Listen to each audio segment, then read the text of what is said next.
Welcome everyone to Buddhist Center.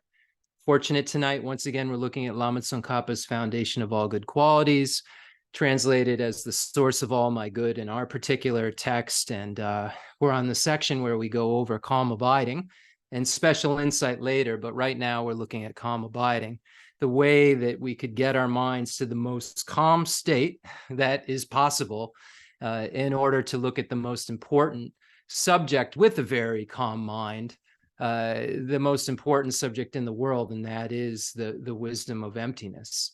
That thing that if we realize it while we're a bodhisattva, so we have to become bodhisattvas and realize it, but that thing that we realize as a bodhisattva is the only thing that will allow us to be liberated from cyclic existence and to achieve complete Buddhahood in terms of the actual liberating path itself. All of the other perfections, the first 5 perfections, when we're looking at the 6 perfections, all fall into the category of ripening paths.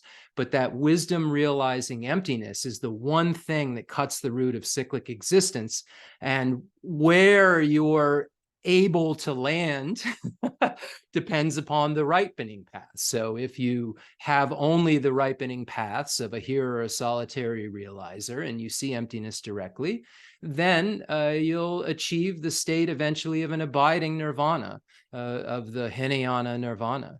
But if you have the wisdom realizing emptiness and it's coupled with bodhicitta, with a foundation of renunciation and of course concentration, then that wisdom realizing emptiness will be coupled with that method of bodhicitta, and then allow one not only to achieve freedom for oneself alone, but achieve the state of omniscience or Buddhahood, where one has removed not only the afflictive obstructions that one will have if one is a hearer, a solitary realizer, or would have in that case where they're in an abiding nirvana, but also the obstructions to omniscience that keep him or her from being,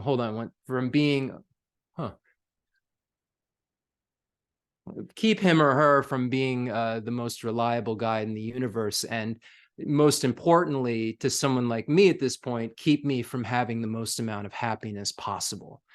So, when I think about, oh, I want to be a reliable guide and I want to be, unbiased and so forth, those questions, those statements really come later for someone. But that statement that, yes, I want to have the most amount of happiness possible is very easy for me to relate to.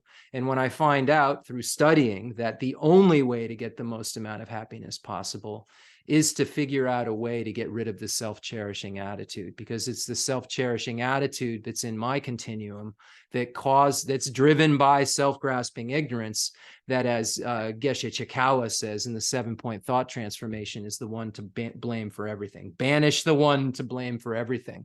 And then when we look at the commentaries, of course, it's a Lojong text, so we're talking about the self-cherishing attitude when we look at the enemy of our true enemy, when in terms of what robs us of our ultimate happiness.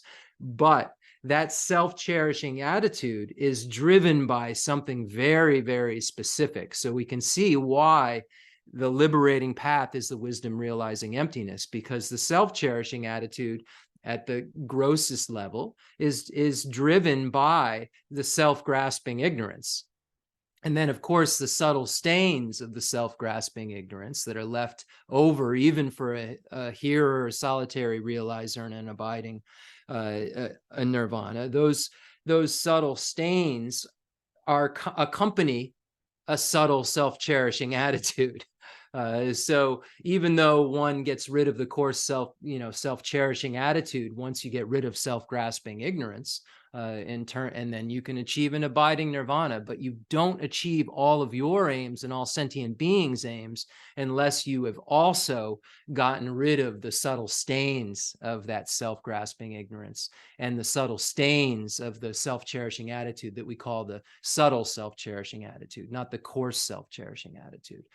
So we have a path in front of us, that's been presented to us by very qualified teachers, that shows us how to not only get rid of the afflictive obstructions that keep one from entering nirvana, that keep one in suffering, but also how to get rid of the obstructions to omniscience that keep us from not, keep us being at a level of happiness that isn't perfect.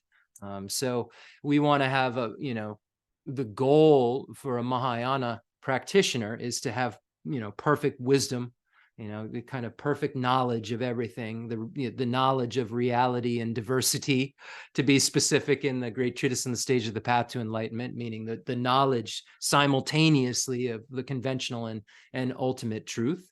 And then also this perfect caring for others. So not only this perfect knowledge, that's this omniscience, but this mind itself also has this perfect loving concern, this perfect caring for others.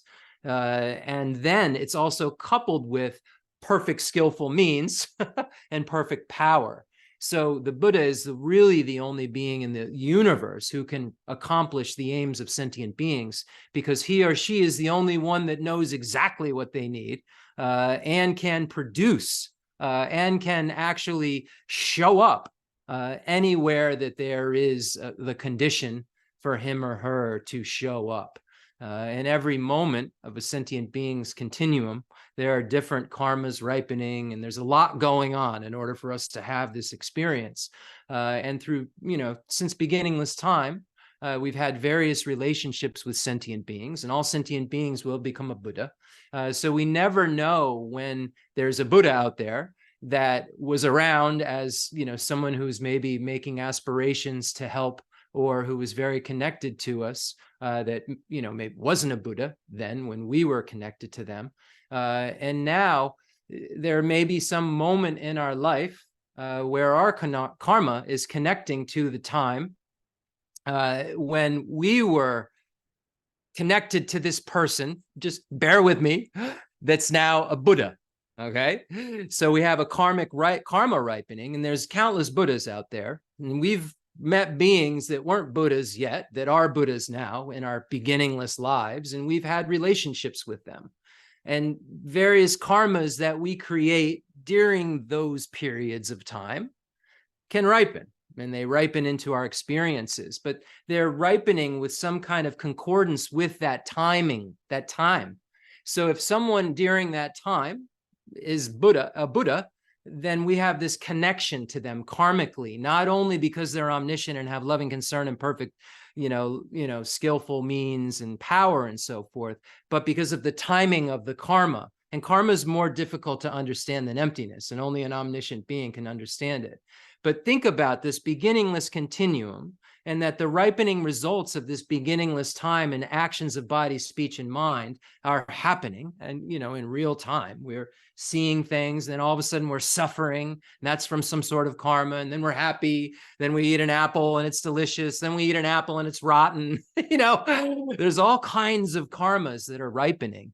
And what's amazing is that when we become the most reliable guide, say, someone on here, I won't say your names, one among you becomes a Buddha, and I'm still hanging around, and then my karma ripens into something decent because I'm talking about the Dharma, and you're a Buddha, then there's some sort of karma that we're sharing there that allows you to help me and allows me to be a mirror. Because of the fact that I have this condition of the Dharma, I'm speaking about the Dharma, we have a connection, and you will become a Buddha. It's just a matter of time. And I can't say that, just because I'm talking to you, that I'm going to become a Buddha before you. So this falls back into that whole point that all sentient beings are equally important. I have to recognize that, all of us have this Buddha nature. All of us will become Buddha. And then the Buddha is the most reliable guide in the universe. The Buddha is the only being who can help me. So you may be the only being at some point in time in my future that can help me, even though there's countless Buddhas out there.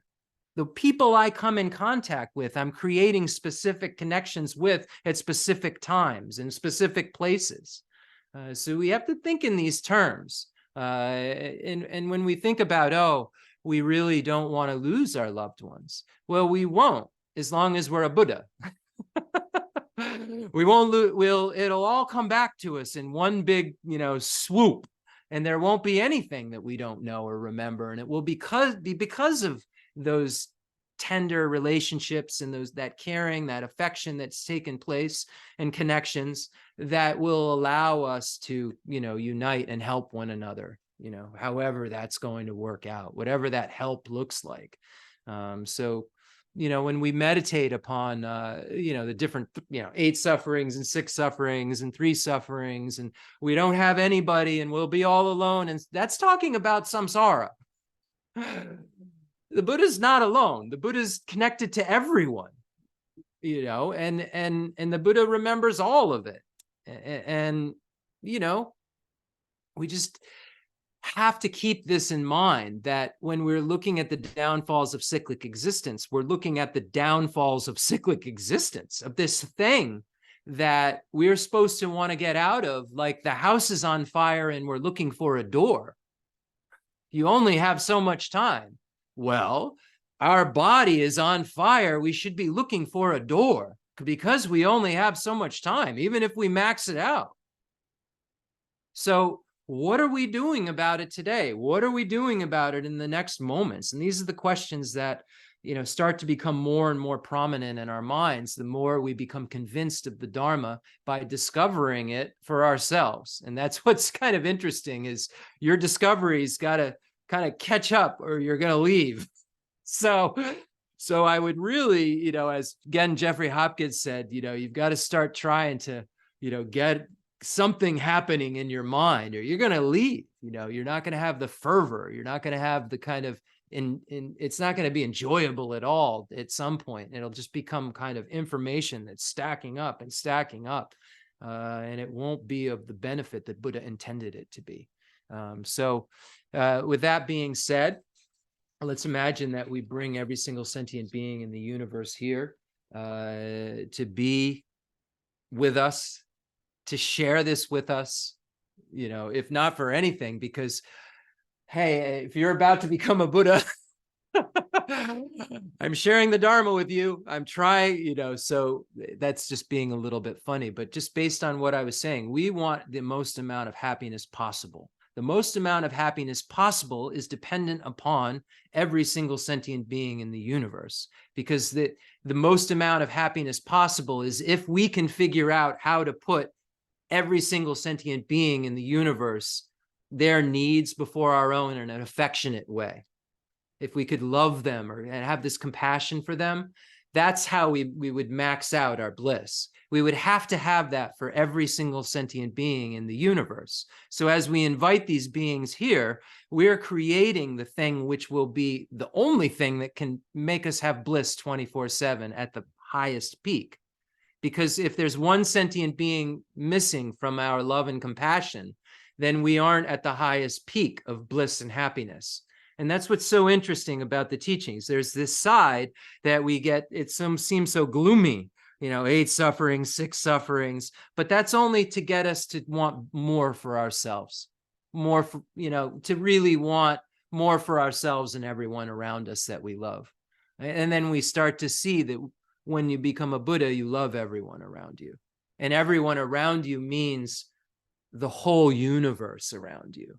The 4 directions and up and down and, the 10 directions, if you want to get real fancy, every being, in this infinite space. I was hearing about, last night that, you have a problem in physics because you can't find the end of space. Science can't seem to figure that out. So, you have to be able to go further than that, because there may be sentient beings out there. I don't know. I'm not omniscient. I don't have clairvoyance. I don't have any of the kind of things that I would need to know more than what's written down in a book.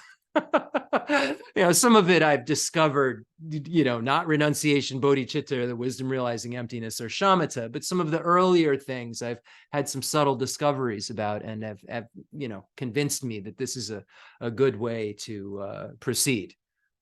So therefore, because I'm looking for the whole package, I'm only interested in accomplishing, I don't want to have suffering. 100% don't. If that's my only choice, I'm going with that. But it's not. I have this choice to not only get rid of all my suffering, but have this bliss, this happiness. And that feels different to me than just not suffering. So I'm interested in the whole thing, and the only way I can achieve that is the same way that every Buddha achieved it, and that's by practicing, to get to become a bodhisattva. And you practice doing things like bodhisattvas do. And that leaves a mind base for you to become a bodhisattva, because the mind is where the bodhisattva starts, is bodhicitta. It's the door to the Mahayana. You become a being who is a bodhisattva when you realize, when your mind turns into bodhicitta. It's a primary mind. It's not some secondary like mental factor. It's not a mental factor. It's primary.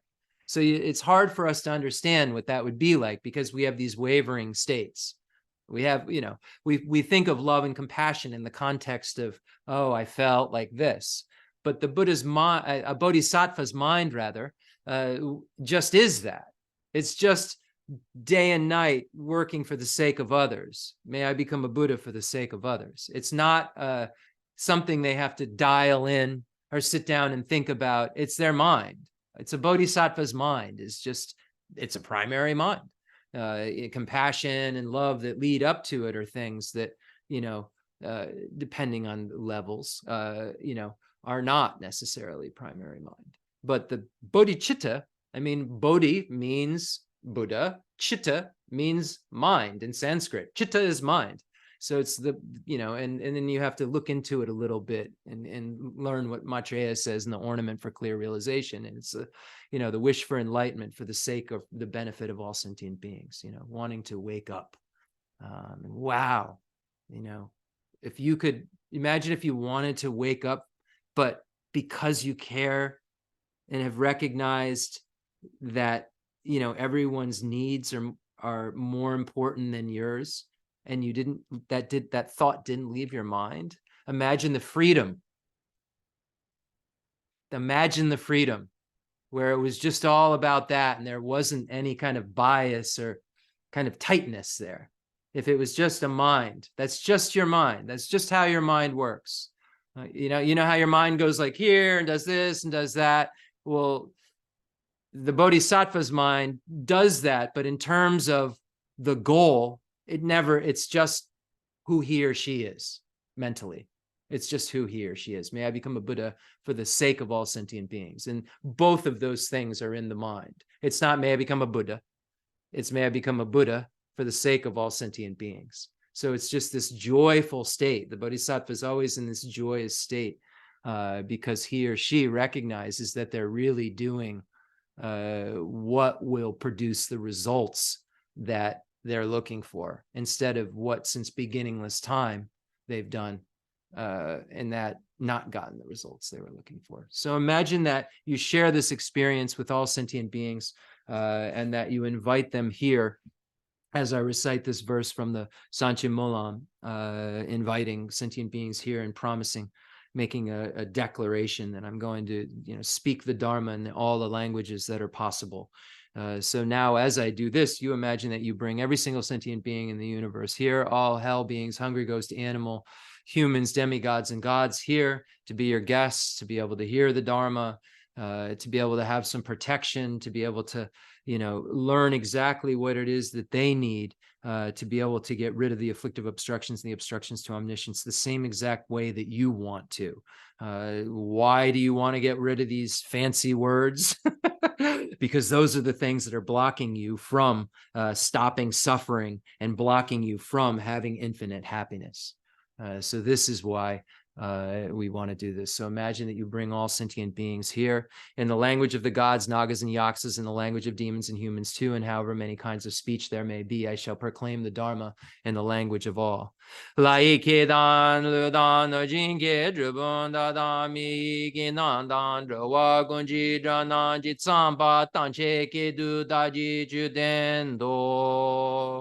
imagine all sentient beings are here. You get into the 7-point Vairocana posture to inspire them, and to get into the posture yourself, to be able to get to the most clear state of mind that you can. The great masters say that the physical posture kind of serves as a nice basis or a support for our mind getting clear, and our physical posture can help with that. So many masters have suggested the 7-point Vairocana posture. You see it mentioned in Liberation in the Palm of Your Hand by Pabonka Rinpoche, the commentary on the Great Treatise on the Stage of the Path to Enlightenment, where he mentions it because Kamala Shila mentions it, where Tsongkhapa mentions it because Kamala Shila mentions it in the stages of meditation. So we find, you know, in a Sangha presenting this posture in the Shravaka levels, I believe. So with that being said, so that's the benefit of the 7-point Vairocana posture. And now we'll imagine that the merit field is starting to kind of fill in the space in front of us. So try to make it so that your mind, you know, we always talk about focal object, and then we talk about, you know, having a spy in your mind, you know, watching your mind, and mindfulness, holding the object. We're trying to do the same thing here, but we're not fixing on one thing. We're telling our minds what to do. We're telling our minds that we're not going to allow them to, you know, scatter and go all over the place when we tell them to start to, you know, imagine the merit field. We're not going to allow it to get sleepy and dull, like it's a kind of a break in the teaching where we can just, we've heard this before, so we don't really need to focus. We're going to take this opportunity to use the skills that we've learned in the beginning of the Lamrim Chemo that are applicable to both analytical meditation and calm abiding, and fixed meditation. And that is getting rid of the obstacles to meditation, because we know there's two kinds of meditation: fixed meditation and analytical meditation. And excitement and laxity are the enemies of both of those things.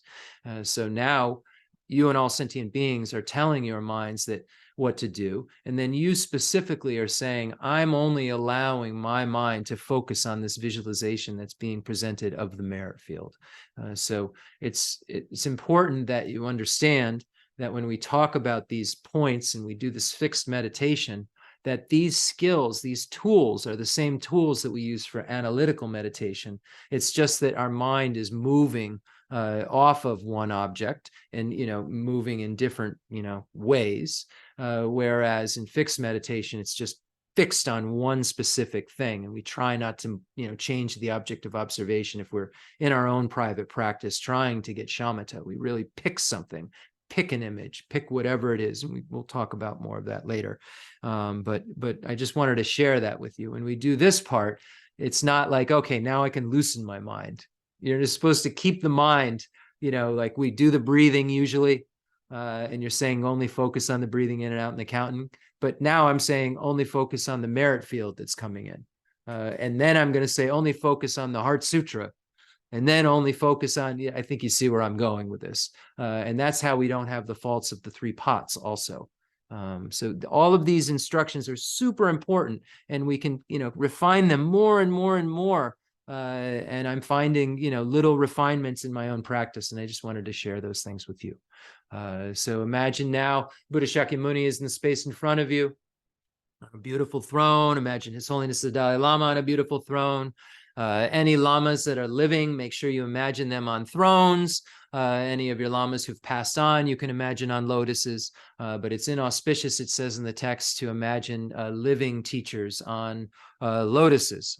In 1 or 2 texts that I've read, it does say that. So just in your visualization, as you're imagining the merit field, just imagine that your living teachers who are living and in this world, like His Holiness the Dalai Lama and so forth, are on a very, very strong throne. They're not going anywhere, supported by lions, if you will. So imagining His Holiness the Dalai Lama, imagining Khenso Geshe Wandak and Demalocha Rinpoche and Geshe Lobsang Gompo and Khenso Lobsang Gyatso, imagining Geshe Dorje Damdo and Umzala Geshe Aga, Geshe Malatensen Ladrin, Jeffrey Hopkins, Shadow Rinpoche, Lama Zopa Rinpoche, any of these beings that you consider holy beings, imagining them forming in the space in front of you, any being you consider an enlightened being who's removed their problems, who's gotten to the place where you want to get to. These are our heroes. These are the beings that will guide us and show us the way, and emanate in various forms. And they'll emanate in male forms, female forms, animal forms, bridges, whatever they need to do in order to help us. And that's why we want to connect with these beings, not so that they have pity and just say, no, it's so that they can then help us in the way that we're serving as the mirror for the reflection to happen. We're serving as the body of water for the moon to reflect on. If you remove the water, there's no reflection. We're serving as that, condition of the reflector. So imagining these holy beings in the space in front of you, imagine the beings of the extensive deeds lineage passed down from Buddha Shakyamuni to Maitreya and Asanga and Vasubandhu and Dharmakirti and Dignaga and Vamuktasena and Haribhadra and Shakyapprabha and Gunaprabha and Salimpa and Atisha, and imagine Atisha teaching Drone Tompa, and imagining the beings of the profound view lineage passed down from Buddha Shakyamuni to Manjushri and Nagarjuna and Buddhapalita and Arya Deva and Chandrakirti and Shanti Deva and Baba Vega and Chandrashita and Kamala Shila and Lama Salimpa, and Lord Atisha again, and Drone Tompa again, imagining the beings of the lineage of blessings passed down from Vajradhara to Saraha Matripa, Tilopa Naropa, Lotsawa Marpa, Jitsu Milarepa, and Gampopa, imagining that again, Lord Atisha is gathering all of these incredible lineages together into one integrated path so that we can truly understand the swiftest way, the quickest way, the easiest way to become Buddhists. Because that's all we all want, is to be free from suffering and to have complete happiness, and then really be able to help those around us that we love. And we'll find out that's everyone in the universe eventually. Imagine now that 3 old Kadampa lineages. Imagine the holy beings of the Nyingma, Padmasambhava, Sakya, Satya Konganipa, Satya Pandita, Sakya Randhawa, the Kaju lineage, the Karmapas, imagining the Galupa lineage, Lama Tsongkhapa, Kirtubje, Jelsubje, Penchen Sanandrapa, Baso Chuji Jetson, Jayan Sheba, Janja Robi Dorje, Gonju Jimmy Wanbo, Jitsumba, Bobajo, all these incredible beings, the 7th Dalai Lama, the highest Yoga Tantra deities, action, performance Tantra deities, action Tantra deities, all the 35 Buddhas, all of the protector deities, imagining them in the space in front of you as best as you can. Just trying to focus, even if it's just warmth you're imagining. Just imagine that warmth is the entire merit field that's ready and willing, because of their perfect wisdom and loving concern and skillful means, to come help you and help you evolve, and has nothing else in store for you but benefit. Now we'll recite the Heart Sutra. And as we recite the Heart Sutra, again, imagine, the beings in the Heart Sutra in the space in front of you. Buddha Shakyamuni is there. He blesses Shariputra and Avalokiteshvara. Buddha Shakyamuni goes into a samadhi, and he's really just orchestrating a puppet show, if you will, with his meditative concentration, powers of concentration. He kind of imbues the minds for a moment, takes over the minds for a moment, if you will, of Shariputra and Chenrezig, and has this kind of play, this dance go on, where he presents the final view of emptiness. He presents the Madhyamaka Prasangika view of emptiness, the only turning of the wheel that is definitive. We will learn eventually what that means. So here we find the Sutra of the Heart of Transcendent Knowledge, where implicitly it talks about the 5 Mahayana paths, but explicitly its main topic set is the wisdom realizing emptiness. What emptiness is? Emptiness is emptiness of all phenomena, emptiness of inherent existence of all phenomena. Not saying that phenomena are empty, meaning nothing, meaning they're empty of inherent existence. And this is something that we need to come to understand and know, empty of being established by way of their own character, while still positing that phenomena conventionally have characteristics that allow us to say those are tires, but they're not established by way of their own character. And this is something that Tony at the Tibet Center was talking about last night from one of the readings, I believe Geshe Sopala's commentary on the great treatise on the stage of the path to enlightenment. So we can never get too many Lamrim commentaries. This is what I'm learning, because there's something you'll find in all of them that will jump out at you and grab you. And this is why so many were written. It wasn't because, Lama Tsongkhapa wasn't enough. It's because everybody's mental continuum is so different that things jump out differently. Just like with emptiness, there's 20 emptinesses, and we have, or the 7, ways of looking at the chariot. And the great masters say that something will shake you when it comes to the, meditating on the suffering. Something will shake you. It may not be the first of the, it might not be this one or that one, but something will. And when we delve more and more and more into, authentic scripture, authentic texts, we'll find that there's just deeper and deeper levels that we can get to within our own practice that we never believed possible in relation to topics that we thought were quite simple, and they weren't. Sutra of the Art of Transcendent Knowledge. Thus have I heard, once the Blessed One was dwelling in Rajagriha at Vulture Peak Mountain, together with a great gathering of the Sangha of monks and a great gathering of the Sangha of Bodhisattvas. At that time, the Blessed One entered the Samadhi that expresses the Dharma called profound illumination. At the same time, noble Avalokiteshvara, the Bodhisattva Mahasattva, while practicing the profound Prajaparamita, saw in this way. He saw the 5 skandhas to be empty of nature. Then, through the power of the Buddha, Venerable Shariputra said to noble Avalokiteshvara, the Bodhisattva Mahasattva, how should a son or a daughter of noble family train who wishes to practice profound Prajaparamita addressed in this way? Noble Avalokiteshvara, the Bodhisattva Mahasattva, said to Venerable Shariputra, O Shariputra, a son or daughter of noble family who wishes to practice the profound Prajaparamita should see in this way. Seeing the 5 skandhas to be empty of nature, form is emptiness, emptiness also is form, emptiness is no other than form, form is no other than emptiness. In the same way, feeling, perception, formation, and consciousness are emptiness. The Shariputra, all dharmas are emptiness. There are no characteristics, there is no birth and no cessation, there is no impurity and no purity, there is no decrease and no increase. Therefore, Shariputra, in emptiness there is no form, no feeling, no perception, no formation, no consciousness, no eye, no ear, no nose, no tongue, no body, no mind, no appearance, no sound, no smell, no taste, no touch, no dharmas, no eye, dhatu, no mind, dhatu, no dhatu of dharmas, no mind, consciousness, dhatu, no ignorance, no end of ignorance, up to no old age and death, no end of old age and death, no suffering, no origin of suffering, no cessation of suffering, no path, no wisdom, no attainment, and no non-attainment. Therefore, Shariputra, since the bodhisattvas have no attainment, they abide by means of Prajaparamita. Since there is no obscuration of mind, there is no fear. They transcend falsity and attain complete nirvana. All the Buddhas of the 3 times by means of Prajaparamita fully awaken to unsurpassable true complete enlightenment. Therefore, the great mantra of Prajaparamita, the mantra of great insight, the unsurpassed mantra, the unequaled mantra, the mantra that calms all suffering, should be known as truth, since there is no deception. Prajaparamita mantra is said in this way: Teyata om gate gate paragate parasangati bodhisoha.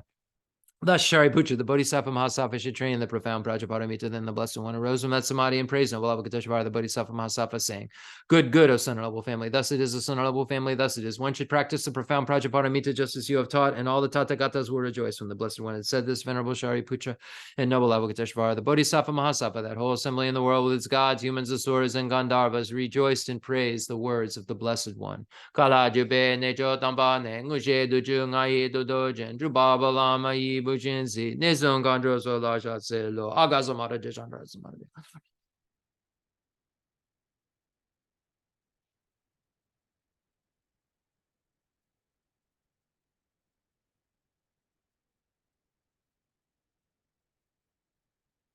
Aga samara jasandra samara vede ata gate gate paragate parasangate buddhiso ababa conjusanci gaye dembedoji she lobodoji mebodoji shewadoji dragi baji medebeji tandi she dingori so ha gerin donja jeju she wada mitun new bejan danda wada tumba donji bonzon jonjoji oshi de janden da de le show. A mandala offering is a request for teaching.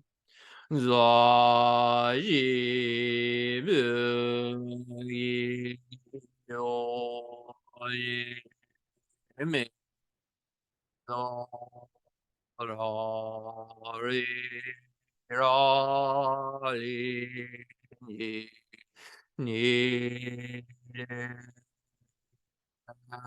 ma di zan ye no mi re wo yi ro na na yi la yo wa yo ye zun lama dam pa ji nan ji ju ju ga la jin zi jun zin ji ye da zan be du je zin ma la sa ji ju ji ja wa da do zo.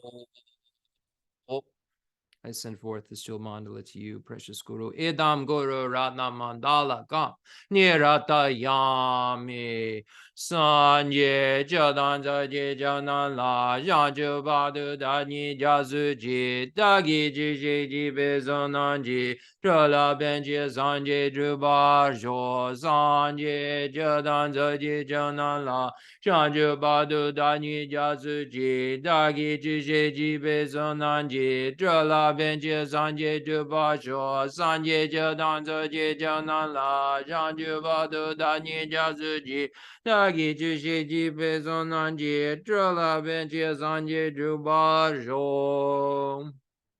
Enthused by great compassion, you taught the immaculate Dharma to dispel all perverted views. To you, the Buddha Gautama, I pay homage. If you're attached to this life, you're not a spiritual practitioner. If you're attached to samsara, you have no renunciation. If you're attached to your own self-interest, you have no bodhicitta. If there is grasping, you do not have the view. Okay. So I'll read the source of all my good in its entirety, because I think it's important to do that because we're teaching it. So to do it each teaching and then look at the stanza. We don't have much time tonight, but that's what we're going to do. The source of all my good by Lama Tsongkhapa, J. Rinpoche. Source of all my good is my kind Lama, my Lord. Bless me first to see that taking myself to him in the proper way is the very root of the path, and grant me then to serve and follow him with all my strength and reverence. Bless me first to realize that the excellent life of leisure I found just this once is ever so hard to find and ever so valuable. Grant me then to wish and never stop to wish that I could take its essence night and day. My body and the life in it are fleeting as the bubbles in the sea froth of a wave. Bless me first thus to recall the death that will destroy me soon, and help me find sure knowledge that after I've died, the things I've done, the white or the black, and what those deeds will bring to me, follow always close behind, as certain as my shadow. Grant me then ever to be careful to stop the slightest wrongs of the many wrongs we do, and try to carry out instead each and every good of the many that we may. Bless me to perceive all that's wrong with the seemingly good things of this life. I can never get enough of them, and they cannot be trusted. They are the door to every pain I have. Grant me then to strive instead for the happiness of freedom. Grant that these pure thoughts may lead me to be watchful and to recall what I should be doing. Grant me to give the greatest care, to make the vows of morality the essence of my practice. They are the root of Buddha's teachings. I have slipped and fallen into the sea of this suffering life. Bless me to see that every living being, every one my own mother, has fallen into, and grant me then to wish and never stop. Grant me then to practice the wish for enlightenment, to take on myself the task of freeing them all. Bless me to see clearly that the wish itself is not enough, for if I'm not well trained in the three moralities, I cannot become a Buddha. Grant me then a fierce resolve to master the Bodhisattva vows. Grant that I may quickly gain the path where quietude and insight join together, one which quiets my mind from being distracted to wrong objects, the other which analyzes the perfect meaning in the correct way. Grant that once I practice well the path shared and become a vessel that is worthy, I enter with perfect deeds the way of the diamond, highest of all ways, holiest door to come inside for the fortunate and good. Bless me to know with genuine certainty that when I've entered thus, the cause that gives me both the high attainments is to keep my pledges and my vows most pure. Grant me then always to keep them, even if it costs my life. Bless me next to realize as well as I can the crucial points of both the steps, the essence of the secret ways. Grant me then to practice as the holy ones have spoken, putting all my effort in, never leaving off the practice of the 4 times highest that there is. Bless me, grant me that the spiritual friend who shows me this good road and all my true companions in this quest live long and fruitful lives. Bless and grant me that the rain of obstacles, things within me or outside me that could stop me now, stop and end forever. In all my lives, may I never live apart from my perfect lamas. May I bask in the glory of the Dharma. May I fulfill perfectly every good quality of every level and path, and reach then quickly the place where I become myself, the one who holds the diamond. So we're on the stanza that says, grant that I may quickly gain the path where calm abiding, or quietude in this translation, but where calm abiding and special insight join together, one which quiets my mind from being distracted to wrong objects, the other which analyzes the perfect meaning in the correct way. So here it says one which quiets my mind from being distracted to wrong objects. So when we look at the definition of calm abiding, it's a stabilization, so a stable mind that's arisen from meditation and conjoined with a special pliancy. And the etymology of shin, ne, calm, shiva, ne, is that the calmness is the calming of the distraction of the outside, ones which quiets my mind from being distracted to wrong objects. So it quiets my mind from being distracted to external things, and it abides, so it calms it, makes it peaceful. What is it? Pacifying external kind of distraction, and then it's abiding, so we on something internal, an internal object of observation. So it's stuck on it. It's staying on that object. It shuts down external. This kind of shamatha, this calm abiding, is something that shuts down everything in terms of distraction, in terms of consciousness, all the sense consciousness, shuts it off, brings it into the mind, because the mind is what? Mental consciousness, the sixth consciousness, is what achieves calm abiding. It's not among the other, any of those first five. It's the mental consciousness, not the eye consciousness, ear consciousness, nose consciousness, tongue consciousness, or tactile consciousness. None of those. It shuts those off in terms of what this is doing. And it brings the mind onto an object that it's looking at only. So that's what it's doing. It's shutting down, it's pacifying external distraction, and then abiding on something that you've told it to abide on. So then we're looking at, well, what are objects of, first we looked at prerequisites for calm abiding, and we know that we have to have like a good place to stay and have few desires and just be satisfied and have purity of ethics, not have any commotion, not a need to go here and go there and see this and see that, and thoroughly abandon thoughts of desire, a thoroughly turning away from these kinds of negativities. So these would be kind of the prerequisites, and your own mind, how are you, how are you doing with these things? And if there are, so then the next thing you do is you pick your object of calm abiding. Maybe you already picked it before your prerequisites. I don't know. I'm just saying in the order of the text. Then you pick your, maybe you picked it the week before. I don't know. But, in the text wise, now we're saying, okay, now let's look at what you would put your mind on. What are you going to have your mind abide on? What are some options? And then Jeffrey Hopkins' text, Meditation on Emptiness, talks about, that it's in reference to an internal imagined object and not some external object like a stick or something, just reinforcing it's, abiding within and shutting outside down. Because there are some traditions that say you can get it, some of these realizations through staring at something and using your eye consciousness to, almost trance. It's almost like a trance or something. I'm not sure. But there are traditions that believe that one can, use the eye consciousness to achieve certain forms of concentration. And I don't know. This isn't our tradition. So it's something, you got to pick something internal. And of course, we're eventually going to need it to be emptiness. But emptiness is such a subtle topic. It's not really for beginners unless you're really advanced, have some sort of special imprints, and really know what the object negation of emptiness is, and know how to not just abide in how you would abide in a space like emptiness and not so most people end up thinking they're in some space like emptiness, some Mahamudra or something, and they're in if they're beginners. So it's really important to be honest with yourself, honest with your capacity, honest if you can read Nagarjuna easily, honest if, Tilo and Naru's teachings in Milarepa's teachings match what Nagarjuna's teaching, honest about that. Because it's really easy to get kind of, I don't know, what the word is for it, kind of drawn in by mystical words that have deep, deep meaning, but only deep meaning if you know what the basic points that they're making, and they can summarize it into four lines. What so maybe the Umagomba Rapsel is talking about in a book this thick, but we need to be able to know. Umagomba Rapsel is Lama Tsongkhapa, sorry, speaking Tibetan, illuminating thought, illuminating the intent.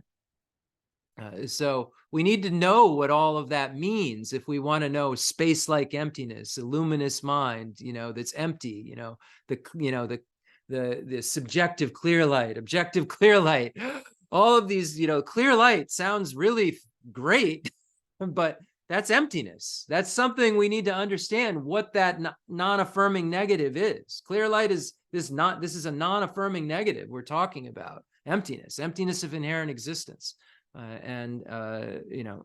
Emptiness of the mind, emptiness of something other than the mind. But that emptiness is emptiness of inherent existence. And what is that? That's a non-affirming negative. We have to know what that object of negation is, how everything around us, including ourselves, is an illusion, is like an illusion, rather, like an illusion. And even lower schools than Prasangika say it's like an illusion. So we have to be able to understand the kind of like an illusion that it really is, in order to see what these great masters, subtle masters like Tillo and Naropa, and Lotsawa Marpa and Milarepa were sometimes talking about with their kind of pith instructions. They're pointing out things. They're pointing out, yes, maybe you could have a lightning bolt go through you, but that's if you have some major, major imprints, and then that lightning bolt goes through you, and then your test will be pick up illuminating the intent once the lightning bolt went through you, pick up Chandrakirti's entrance to the middle way, and clearly explain the 20 emptinesses.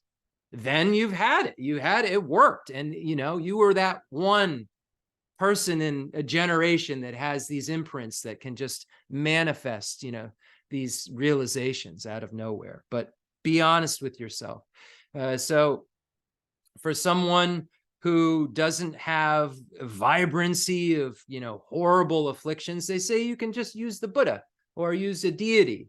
And we'll get to that next. But now we're talking about those of us who have vibrancy of some problems in our mind, like attachment or anger, aversion, or ignorance, or jealousy, or pride, or a busy mind. And, the great teachers teach all of these things also when it comes to ethics, because there's no way, if you're overwhelmed by vibrant afflictions, that you're going to be able to have ethical behavior. And there's no way you're going to concentrate if you don't have ethical behavior. It's like one big circular story that just keeps going on and on and on and on. And it's like a figure eight. And if you don't have this, you don't have that, but you needed that to get this. So you better have paid attention to the beginning. So really, this calming our minds down happens at various stages and levels. It isn't just like, okay, now we're gonna get calm abiding this week. No. We have to be ethical to get calm abiding, and our mind has to be like not vibrantly loud with afflictions in order to get ethical. I'm not saying you have to have calm abiding to have, ethics, but you're going to have a hard time getting ethics without calm abiding, without having worked on some of the levels of stuff you have to get to calm abiding. So it's interesting. So we talked about, what do you do if you have a big problem with a desire and attachment? Well, you meditate here. It says on, the coarseness, the ugliness, the filthiness, I'm attached to my body. I'm attached to your body. What is a body? What's really a skeleton look like? Is it beautiful and something to be attached to? And so forth. Is this body my friend or enemy? In dependence upon this body, I die.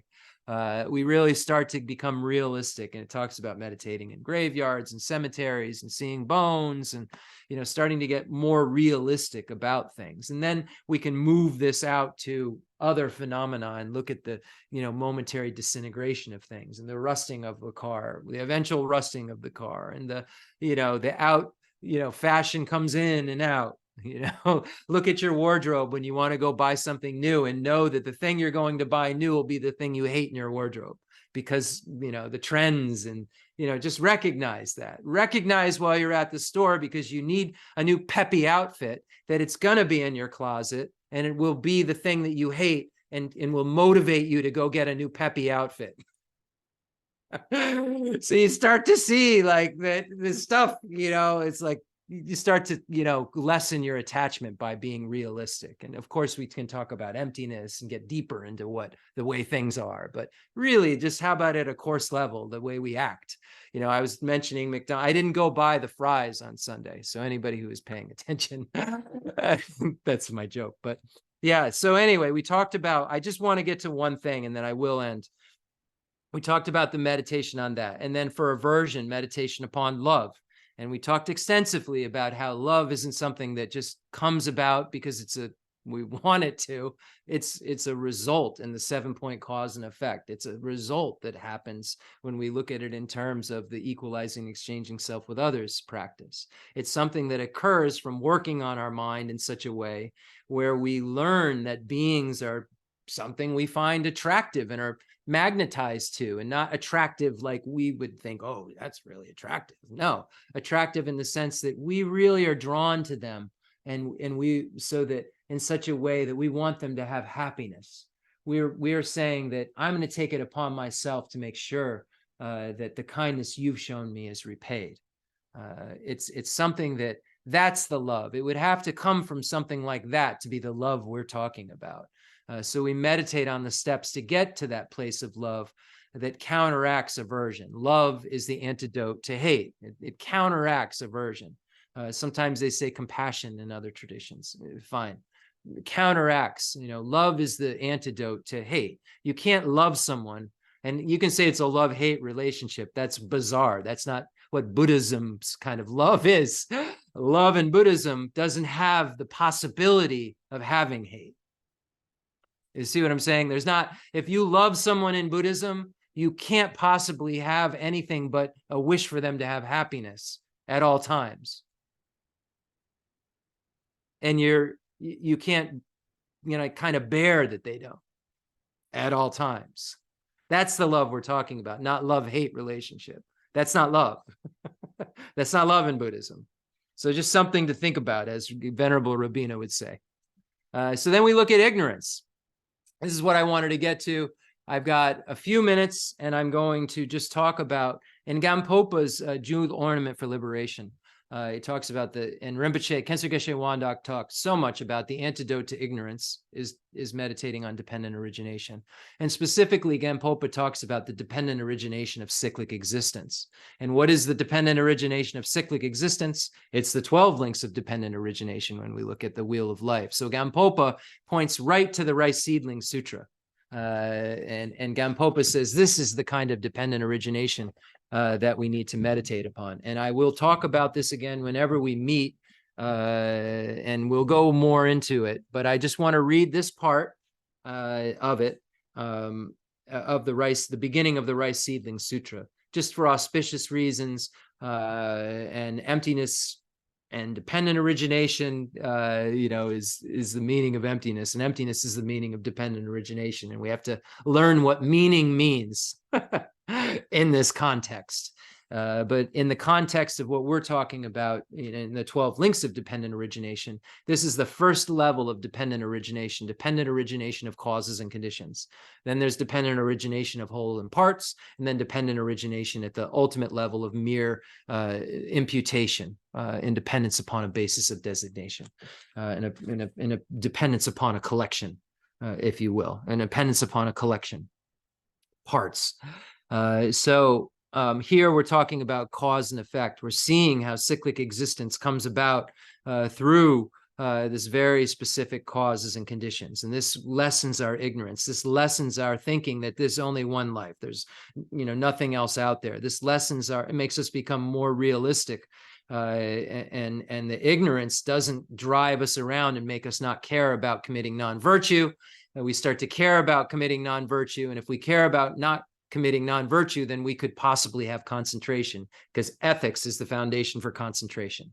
So you see how meditating on dependent origination and will subdue the affliction, which is the loud ignorance that says nothing matters. Well, yes, something matters when you meditate upon the dependent origination of cyclic existence, because you see that ignorance causes you to act, which causes a seed to get planted in consciousness that will rise up into an experience. Non-virtue causes unhappiness, virtue causes happiness. And when we understand dependent origination, it allows us to modify our behavior, which allows us to concentrate. So I'm just going to read the first few, parts of the Rice Seedling Sutra, and then I won't give any commentary on it. And then we'll end, and we'll get back to this another time. But I just wanted to, for auspicious reasons, read this tonight.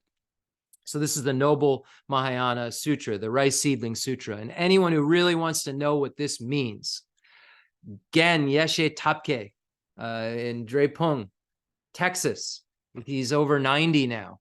He has a series. I don't even know how long it is at this point. Very long. Carve out some time. You'll find it on the internet. And anyone who's interested, I'll find it for you on the internet and I'll send it to you.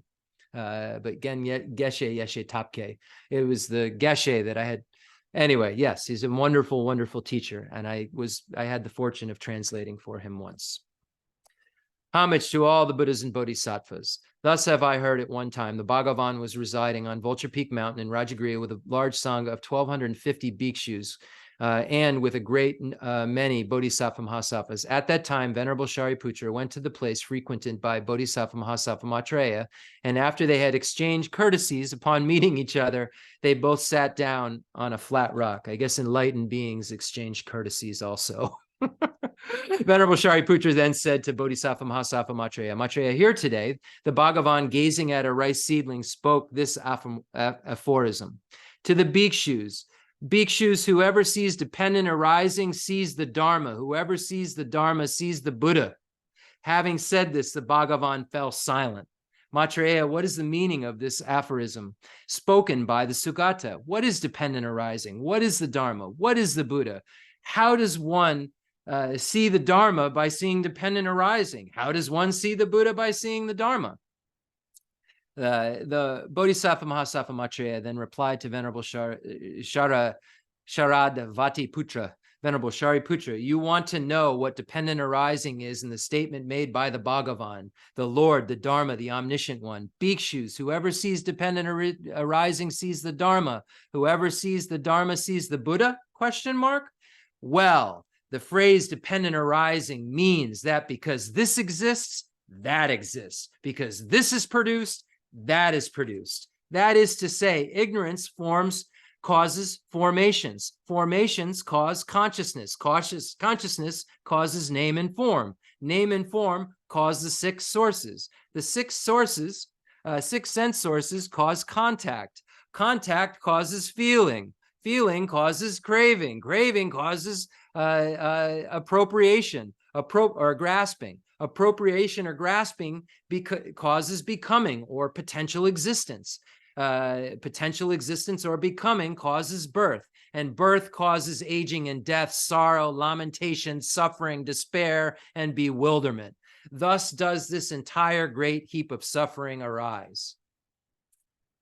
When ignorance ceases, formation cease. When formation cease, consciousness cease. When consciousness ceases, name and form cease. When name and form cease, the six sense sources cease. When the six sense sources cease, contact cease. When contact ceases, feeling ceases. When feeling ceases, craving ceases. When craving ceases, appropriation ceases. When appropriation ceases, becoming ceases. When becoming ceases, birth ceases.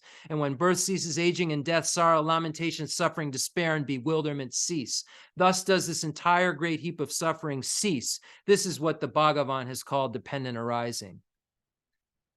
So amazing. That's the forward and reverse order of our problem. How our problem is perpetuated and how our problem is undone. And if we understand that this dependent origination is the key, these three levels of dependent origination, starting with understanding that everything we do has a consequence, everything that we think about has some sort of seed going into our future existence. Let's put the ones in there that make us never suffer again and only have bliss. It only makes sense. If someone said, if you do this, this, and this, I will give you $1 million. You will do this, this, and this. And that $1 million could never, ever stop your suffering. But you would do this, this, and this, maybe for 10 years. If I told you right now, and you really, had the 10, I don't know that I would, but you know, thank goodness for the Dharma for me to be able to say that. I was just, whenever I'm teaching, I say things and then I say, well, would you, do this, that, and that. And this is the power of the Dharma right there. Wow.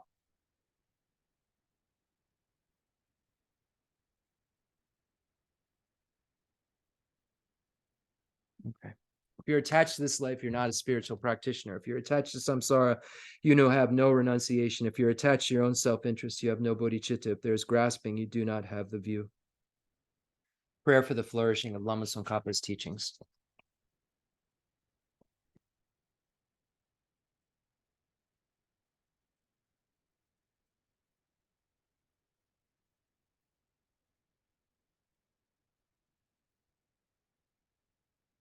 Though he's the father, producer of all conquerors, as a conqueror's son, he produced the thought of upholding the conqueror's Dharma in infinite worlds. Through this truth, may the conqueror Lozang's teachings flourish. When in the presence of Buddha Entraketa, he made his vow, the conqueror and his offspring praised his powerful courage. Through this truth, may the conqueror Lozang's teachings flourish. That the lineage of pure view and conduct might spread, he offered a white crystal rosary to the sage, who gave him a conch and prophesied. Through this truth, may the conqueror Lozang's teachings flourish. His pure view free of eternity, his pure meditation cleansed of dark fading and fog, his pure conduct practiced according to the conqueror's orders. May the conqueror Lozang's teachings flourish. Learned since he extensively sought out learning, reverently, rightly applying it to himself, good, dedicating all for the beings in the doctrine. May the conqueror Lozang's teachings flourish. Though being sure that all scriptures, definitive and interpretive, were without contradiction advice for one person's practice, he stopped all misconduct. May the conqueror Lozang's teachings flourish. Listening to explanations of the three Pitakas, realized teachings, practice of the three higher trainings, the skilled and accomplished life story is amazing. May the conqueror Lozang's teachings flourish. Outwardly calm and subdued by the hearer's conduct, inwardly trusting in the two stages practice, he allied without clash the good paths of Sutra and Tantra. May the conqueror Lozang's teachings flourish. Combining voidness explained as the causal vehicle with great bliss achieved by method, the effect vehicle, hard essence of 80,000 Dharma bundles. May the conqueror Lozang's teachings flourish. By the power of the ocean of oath down doctrine protectors, like the main guardians of the three beings past, like the quick-acting Lord Vaisharana, Karmayana, may the conqueror Lozang's teachings flourish. In short, by the lasting of glorious gurus' lives, by the earth being full of good, learned, and reverent holders of the teaching, and by the increase of the power of its patrons, may the conqueror Lozang's teachings flourish. And of course, if $1 million is going to rain from the sky and not interrupt our Dharma practice, then, I know where to put it to help. So I'm not asking the universe to impoverish. Of course, we have to be realistic. But my main point that I was making that, I became emotional about is that I really don't think that money can remove suffering. But I get it conventional, but it's just such at a greater level of understanding. That's just a beautiful blessing to know. The fundamental ground is scented with incense and strewn with flowers, adorned with Mount Meru, the four continents, the sun and the moon. I imagine this is a Buddha land and offer it. May all sentient beings enjoy this pure realm. I dedicate whatever virtues I've collected for the benefit of the teachings and of all sentient beings, and in particular for the essential teachings of Venerable Lozandrapa to shine forever. I send forth this jeweled mandala to you, precious Guru. Any mistakes that I've made, I apologize.